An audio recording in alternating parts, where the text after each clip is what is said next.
जो मुख्य पाठ्यक्रम हो हिंदी में हो और हम हिंदी को अंग्रेजी में करें।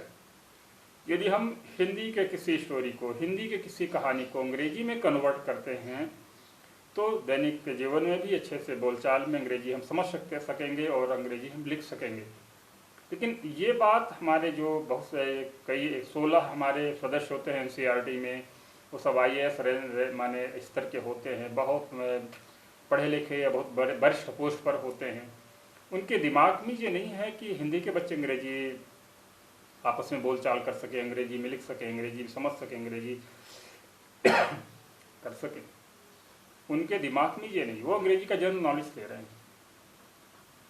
जबकि आज ज़रूरत इस बात की है कि हमारी जो अंग्रेजी क्लासेस में हमारी किताब हिंदी में हो, हिंदी की स्टोरियाँ हो उसमें, और जिनको हम अंग्रेजी में कर करके समझें। हमें आज ज़रूरत है हिंदी को अंग्रेजी करने की। हम हिंदी वाले हिंदी समझते हैं, इस हिंदी भाषा को हमें अंग्रेजी में करने की, ट्रांसलेट करने की ज़रूरत है, ना कि अंग्रेजी को हिंदी। अंग्रेजी को हिंदी करने की ज़रूरत तो ठीक है, आपके उद्देश्य पूरा हो रहा। आज हमारी ज़रूरत है कि हम इंग्लिश बोल सकें, इंग्लिश लिख सकें। हमारी ज़रूरत है हिंदी को, हिंदी के स्टोरी को अंग्रेजी कर लेने का। लेकिन ऐसा हमारे एनसीईआरटी के सिलेबस में बिल्कुल ही नहीं है। हम इस प्रोग्राम के माध्यम से अब एनसीईआरटी के सदस्यों से अपेक्षा करेंगे कि आप हमारा सिलेबस कुछ ऐसे बनाएं कि हम इंग्लिश स्पीकिंग कर सकें, हम इंग्लिश राइटिंग कर सकें। और उसके लिए सलाह है कि जो हमारी किताब होती है वह टोटल हिंदी में होनी चाहिए, वो पूरी किताब हिंदी में हो, और उस हिंदी को हम अंग्रेजी में कर करके समझें। हमें पहले से अंग्रेजी में दे दिया जाता है स्टोरी, उसको हम हिंदी करते हैं, वो अच्छी बात है, लेकिन उससे हमारी ज़रूरतें पूरी नहीं हो रही हैं। हमें यदि इंग्लिश राइटिंग करनी है, इंग्लिश स्पीकिंग करनी है, इंग्लिश कन्वर्जेशन करने के लिए बस एक ही तरीका है कि हम हमारे हिंदी की स्टोरी हो, हिंदी को हम अंग्रेजी में करें। जैसे ये हमारी किताब है, हिंदी किताब। अब इस किताब में पूरी जगह हिंदी लिखा हुआ है।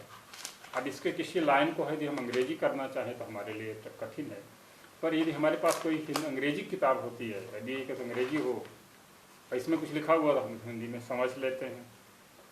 तो थोड़ी सी दिक्कत जाती है, बाकी सब पता है, लोगों के पास डिक्शनरी नॉलेज है, उनको तरीके पता हैं, लेकिन क्लास में हमें जो है तो हम इंग्लिश के क्लासेस में हिंदी ही पढ़ रहे हैं, अंग्रेजी से हम हिंदी पढ़ते हैं, यानी we learn Hindi in English classes. जबकि हमारी ज़रूरत क्या है, I want to learn English in English classes. English classes में हम इंग्लिश पढ़े ना, तब तो समझ आए कि हम अंग्रेजी बोल सके, लिख सके। अंग्रेजी में क्लासेस में तो आप हमें हिंदी पढ़ा रहे हो, अंग्रेजी किताबों को हम हिंदी में कन्वर्ट करके देख रहे हैं। तो we learn Hindi in English classes ना भी। तो इस तरीके से हम एनसीईआरटी के सदस्यों से फिर से इस प्रोग्राम के माध्यम से कहना चाहेंगे कि आप हमें इस लायक बच्चों को कुछ ऐसा सिलेबस दीजिए कि वो अंग्रेजी बोल सकें, अंग्रेजी लिख सकें, अंग्रेजी समझ सकें। जब हम अंग्रेजी दैनिक जीवन में अंग्रेजी बोलेंगे तो हमारा डिक्शनरी नॉलेज बढ़ेगा। हमारी किताबें हिंदी में होनी चाहिए और हिंदी को हम अंग्रेजी में कन्वर्ट कर करके पढ़ते जाएं। अब हमें अंग्रेजी को हिंदी कन्वर्ट करने से हमारी ज़रूरतें पूरी नहीं होती। और अपने सिलेबस का मॉडिफाई करिए और बदलिए, कुछ इस लायक बनाइए कि हम हिंदी से अंग्रेजी सीखें। हम हिंदी वाले अंग्रेजी नहीं जानते हैं, हमें हिंदी से अंग्रेजी सीखना है। हम अंग्रेजी वाले नहीं हैं कि हम अंग्रेजी से हिंदी सीखें। हमें हिंदी नहीं पढ़नी अंग्रेजी क्लासेस में, हम अंग्रेजी क्लासेस में अंग्रेजी पढ़ना चाहते हैं।